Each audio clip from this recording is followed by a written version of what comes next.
Hello everybody, this is Shannon with Shannon Smith's Auto Appraisals. This is going to be my first episode of how to be an estimator or an insurance appraiser. So, this industry really needs, more people. We're running short of collision techs, running short of advisors and estimators and even appraisers that understand how a car operates. Just to tell you a little bit about myself, graduated local here in Apopka and had a little scholarship, went to Mid-Florida Tech, became a mechanic, and just got my foot in the door to the insurance world at a young age and worked my way up through the ranks. I've handled everything from injuries, fatalities, lost fingers, total losses, repair disputes, lawsuits, many lawsuits. And I just have a high school diploma, no college degree, and this has been a good career for me, and it could be a good career for you. A couple things you're gonna need before you even consider being an estimator. You're gonna need a few tools yourself. So you're gonna need a clipboard, a good clipboard. Get one that you can put stuff inside, okay? On the front, I recommend you to print off your own auto policy. You're gonna need it because customers are gonna have questions you may not know, but if you read your own policy, it could lead you in the right direction. Second thing you want to print out is your local total loss statutes. There's a lot of insurance appraisers, a lot of insurance adjusters that think they know and they don't know.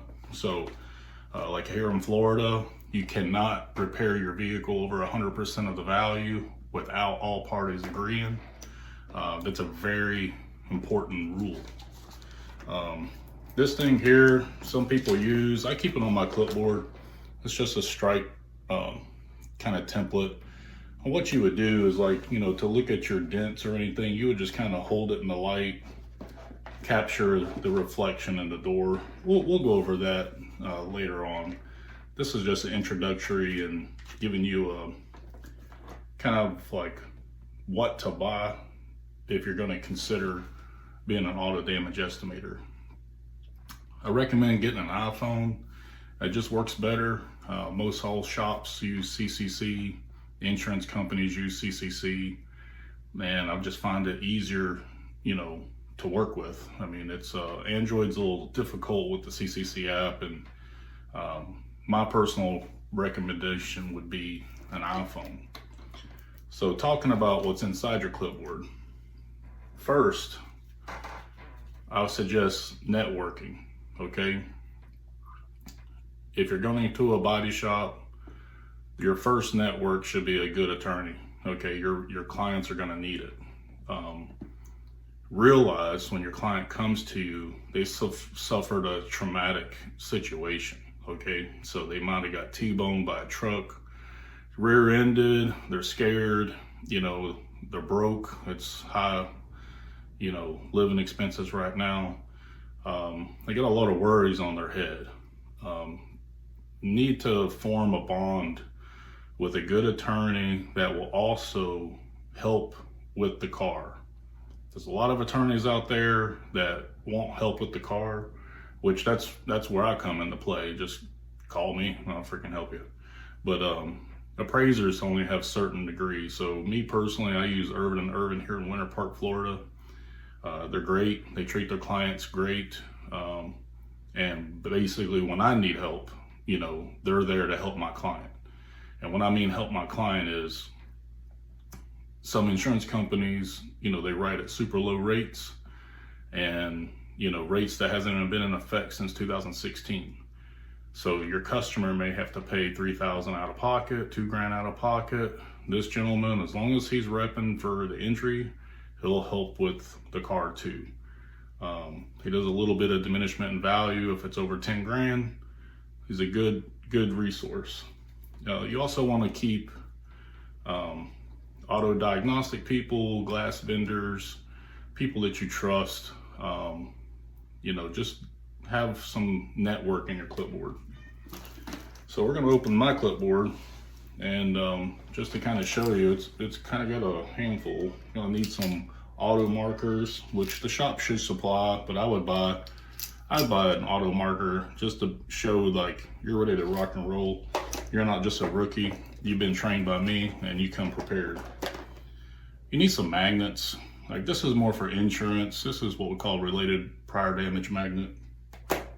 You might want to get a damage magnet, but basically you just need a magnet. You need a magnet to stick to the car because some panels are aluminum, which is not magnetic. The magnet will just fall off. If it's steel, it'll stick. Reason behind that, steel is easier to fix, aluminum is difficult and may need to be replaced. You know, I've got markers, pins, battery, and you're like, Shannon, why you need a battery? Well, your mouse might die, and then now you're working without a freaking mouse, so keep a battery. You need a tire gauge. You can buy these at like an AutoZone, and it just measures your tires. You might write for insurance companies. They're going to say measure the tires. You know, if it's just be within reason, you know what I'm saying? And but sometimes you got to do total loss evaluations and stuff for a shop if they're a DRP, and you know, you need a tire gauge. Keep a tiny screwdriver, you know, because sometimes you might need maybe even a utility screwdriver, just helping the customer take their tags off or something like that. Obviously pins, but get yourself a good clipboard, and this thing comes in handy. And another reason you need a clipboard is because I'm going to teach you literally how to write an estimate. Okay, you need to write it by hand. Don't type off of photos and stuff if you can help it. And you know, it just burns in your brain. And you need repetition, because if you're watching this video, you've probably never written an estimate before, and I'm going to show you with these videos how to write an estimate step by step.